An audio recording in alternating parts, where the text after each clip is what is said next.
welcome everybody to the Financial Times Fiscal Drag, aka the stealth tax calculator. And people will have you believe that this new tax system is hurting working people and is favorable to the rich. For you to make your own assessment. Median income in the UK as per Google Gemini, £39,000. If we scroll down, it says here quite clearly, earning £39,000 in the year 25-26, you'll pay 19% in income tax and national insurance. With the thresholds frozen and pay rising in line with inflation, fiscal drag could increase that to nearly 20%.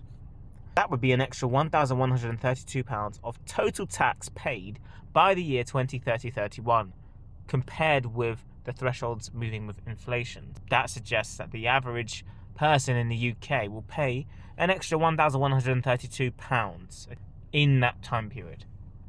But if you take, for example, BBC journalist's reported salary as per the Sun newspaper, Laura Koonsberg, who recently had a pay rise up to, I believe it was £395,000 a year. That would indicate that someone on that salary would earn and pay 44% of their income tax. Fiscal drag would increase that to 44.3%. They would pay an extra £3,792 by the year 2031. That suggests to me that the average working person will pay about 10% extra tax between now and then 2031, and about £1,500, give or take. Somebody who's earning 10 times that, £395,000 a year, will only pay, I say only because it's all subjective by the way, they will pay around £2,000 more than that person. £2,000 more, despite earning 10 times as much as them, despite earning, what is that, £350,000 more than them, they will only pay an extra £2,000 more.